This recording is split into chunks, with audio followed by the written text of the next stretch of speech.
नमस्कार, तुम्ही पाहताय लोकाशा टीव्ही। मी आप्पासाहेब मोहरकर। आजच्या आपल्या व्हिडिओचा विषय असणार आहे गेल्या 5 महिन्यापासून न्यायालयीन कोठडीत असलेल्या एक आरोपीचा।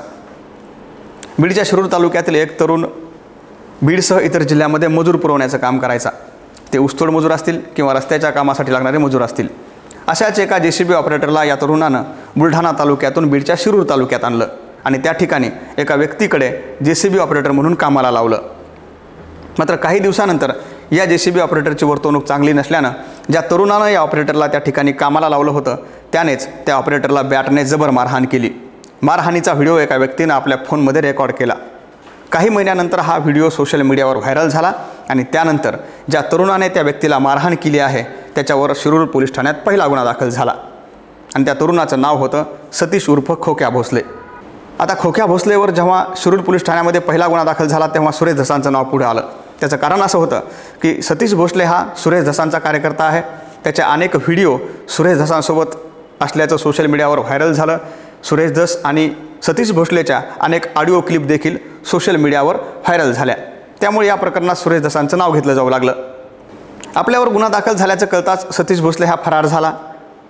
सतीश भोसलेला अटक करण्यासाठी शिरूरमध्ये एक मोर्चा काढण्यात आला। या मोर्चामध्ये देखील सुरेश धसावर अनेक आरोप करण्यात आले, कारण सतीश भोसले हा सुरेश धस यांच्या सांगण्यावरूनच गुन्हेगारी क्षेत्रामध्ये आपलं नाव मोठं करत आहे असे अनेक आरोप झाले।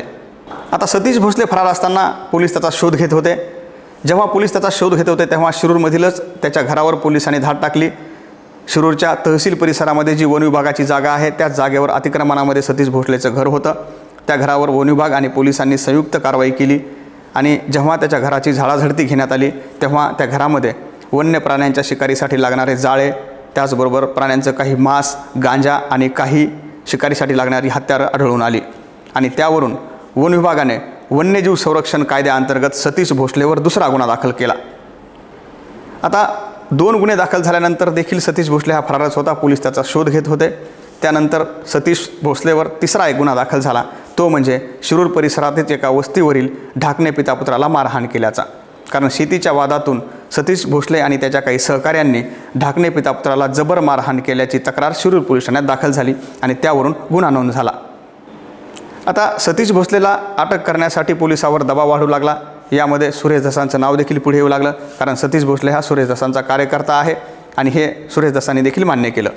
सतीश भोसले माझा कार्यकर्ता असला तरी त्याला शासन झालं पाहिजे, कायद्यानुसार त्याच्यावर कारवाई झाली पाहिजे अशी प्रतिक्रिया देखील सुरेश धसांनी दिली होती। त्यामुळे पोलिसांनी सतीश भोसलेचा शोध घेतला।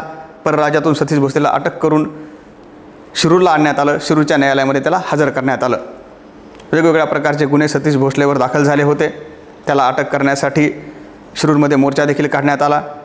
तर सतीश भोसलेला अटक झाल्यानंतर त्याच्यावर मोकोका लावण्यात यावा, त्याच्यावर तडीपारीची कारवाई करण्यात यावी, वन्यजीव संरक्षण कायद्याअंतर्गत त्याच्यावर अजामीनपात्र गुन्हा दाखल करण्यात यावा या मागणीसाठी मुंबईमध्ये आझाद मैदानावर एक आंदोलन करण्यात आलं आणि या आंदोलनामध्ये बिश्नोई गँगच्या लोकांना बोलवण्यात आल्याचं देखील सुरेश धसांनी सांगितलं। आता या प्रकरणामध्ये बिश्नोई गँगची एंट्री झाली की नाही हे त्यांनाच माहीत। मात्र बिश्नोई समाजामध्ये हरणाला देव मानलं जातं आणि सतीश भोसले हा हरणाची शिकार करतो, मोराची शिकार करतो आणि त्यांचं मांस हे सुरेश धसांना पुरवतो। सुरेश धसांवर दबाव आणण्यासाठी किंवा सुरेश धस यांना घाबरवण्यासाठी यामध्ये बिश्नोई गँगच्या लोकांना बोलवण्यात आल्याचं त्यांनी सांगितलं। सतीश भोसलेच्या प्रकरणामध्ये सुरेश धसांनी अनेक वेळा नवनवीन खुलासे केले। तो जरी माझा कार्यकर्ता असला तरी त्याने जर गुन्हा केला असेल तर त्याच्यावर कठोर कारवाई करण्यात यावी असे आदेश देखील त्यांनी पोलिसांना दिले होते। त्यामुळे काही दिवसानंतर हे प्रकरण थंडावलं।